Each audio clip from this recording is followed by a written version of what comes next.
Hallo meine lieben Freunde, hier ist wieder Michael Grant mit Klartext. Die Lichtverhältnisse sind heute ein wenig komisch, sehe ich, aber es liegt daran, dass die Sonne gerade aufgeht und ich die Jalousien runtergemacht habe. Heute ein Video zum Thema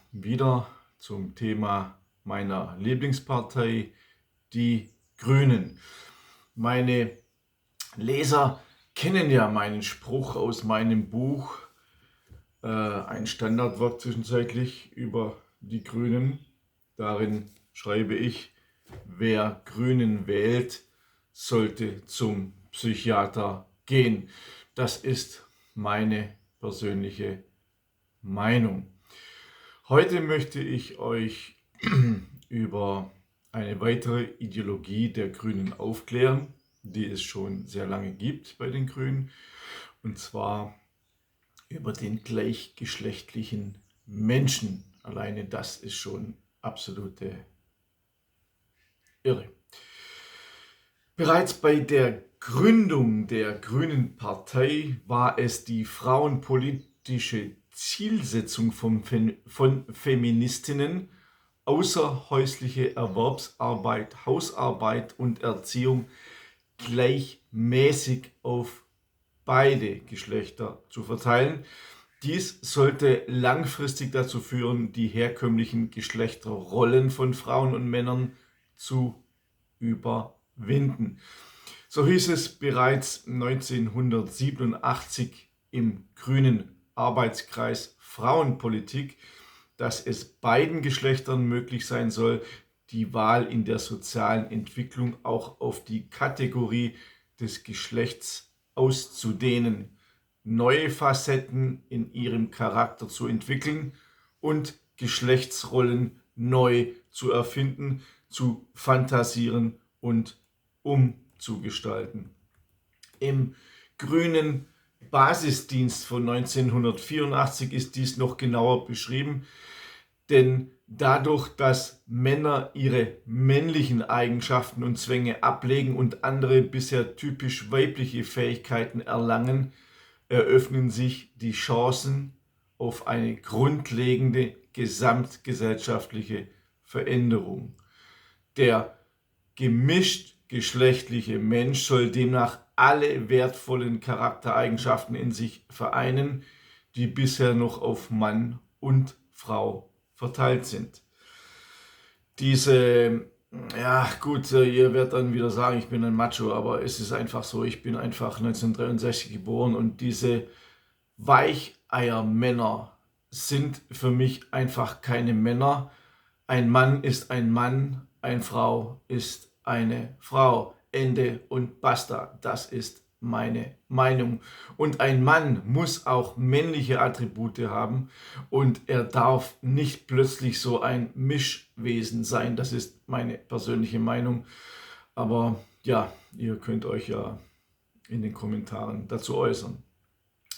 Dr. Siegfried Uhl, Erziehungswissenschaftler und wissenschaftlicher Mitarbeiter in der Fachgruppe Erziehungswissenschaft der Universität Konstanz, schrieb damals dazu, ich zitiere: Anscheinend ist der Glaube illusionär, der Mensch könne durch einen Willensakt problemlos eine neue Identität annehmen. Jedenfalls scheint unter den gegenwärtigen Bedingungen das Festhalten an herkömmlichen Rollen für die Lebensführung nützlich zu sein, weil sie als identitätsstabilisierend und sicherheitsspendend erlebt werden. Zitat Ende. Genau das wollen die Grünen aber mit ihrem militanten Feminismus und dem Gender Mainstreaming ändern. Der grüne Wunschtraum aus Mann mach Frau, der androgyne, geschlechtslose oder gemischtgeschlechtliche Mensch. Man kann ja sein Geschlecht schon jedes Jahr ändern. Allein diese absolute Idiotie, und das ist ja auch jetzt Gesetz in Irrdeutschland, das muss man sich mal vorstellen. Man kann jedes Jahr sein Geschlecht ändern. Das widerspricht meinem jeglichen religiösen und auch wissenschaftlichen, naturwissenschaftlichen Verständnis. Das ist nur möglich mit den Grünen, und ich sage es noch einmal, wer Grün wählt, sollte zum Psychiater gehen. Seien Sie also wachsam. Eines können die Feministinnen bis heute nicht erklären, wie nämlich der Mann die naturwüchsige Beziehung zwischen Mutter und Kind, also die starke gefühlsmäßige Bindung, die während der Schwangerschaft und lange darüber hinaus besteht, erreichen soll.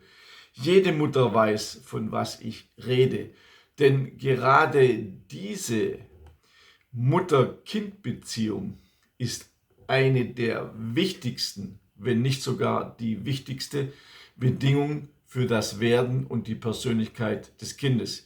Sie nämlich schenkt dem Kind Schutz, Geborgenheit und Vertrauen in das Leben.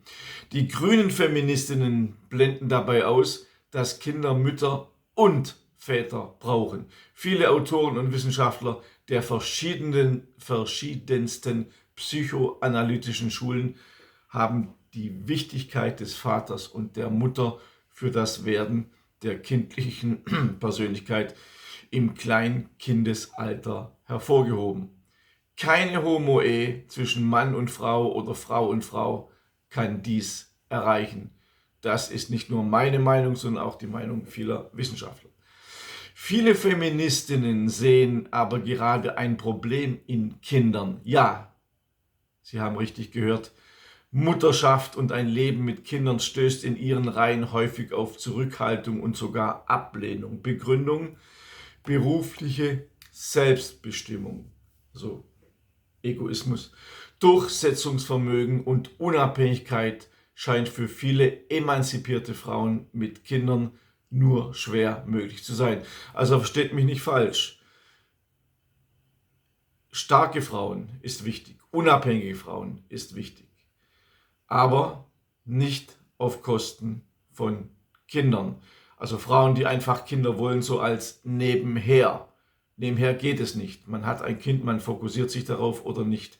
Aber ein Kind zu haben, damit man sagen kann, haha, seht her, ich habe ein Kind, und nachher wird es abgeschoben und andere ziehen es auf, ist für mich egoistisch. Die Erwerbsfähigkeit steht für viele Frauen über der Mutterschaft, denn der berufliche Konkurrenzkampf mit dem Mann und mit der finanziellen Unabhängigkeit ist hart. Dadurch wird die herkömmliche Familie immer mehr ins Abseits gedrängt, weil es eine durchgängige Erziehungsmöglichkeit nicht mehr gibt. Die Selbstverwirklichung der Frau verursachte einen starken Trend von der Familie weg. Schon früher galten Schwangerschaft und Mutterschaft für zahlreiche Feministinnen als Behinderung der Freiheit der Frau und als Einschränkung ihrer Selbstbestimmtheit. Für die grünen Feministinnen ist klar, die Selbstbestimmtheit und Freiheit der Frau steht über allem. Und so soll dies umgesetzt werden. Abschaffung der Ehe als gesetzlich geschützte Institution, Erwerbstätigkeit der Frau, Einelternfamilie, das Zwischenlagern der Kinder im Kinderhort und Freigabe der Abtreibung. Der Autor Thorsten Mann spricht klar aus, was er davon hält. Man kann dazu stehen, wie man will. Ich zitiere: Jene modernen Frauen, die sich im Hinblick auf Karriere und Selbstverwirklichung feministisch hirngewaschen weigern, eine Familie zu gründen und Mütter zu werden, sind der Höhepunkt der Entfremdung des Menschen von seiner Natur und der Zerstörung natürlicher Strukturen unter dem Deckmantel der Befreiung. Zitat Ende. Ihr könnt darüber ja diskutieren. Doch es gibt auch Frauen, die sich auf eine Mutterschaft einlassen und berufstätig sind. Diese Doppelbelastung führt aber oft zu Depressionen, Burnout-Symptomen und anderen seelischen Erkrankungen. So resümierte Dr. Siegfried Uhl bereits 1989, ich zitiere: Die Frauenpolitik der Grünen klammert Kinder aus. In der frauenpolitischen Programmatik erscheint das Kind als anonymer Faktor, als Ursache für die finanzielle Belastung seiner Eltern und als Hemmnis der Selbstständigkeit und Selbstbestimmung der Frau. Zitat Ende.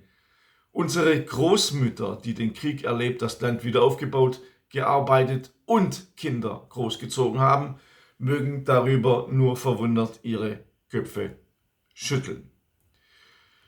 Die Folgen dieser Politik der grünen Wertevernichter, dieser familienvernichtende Feminismus, sehen wir tagtäglich.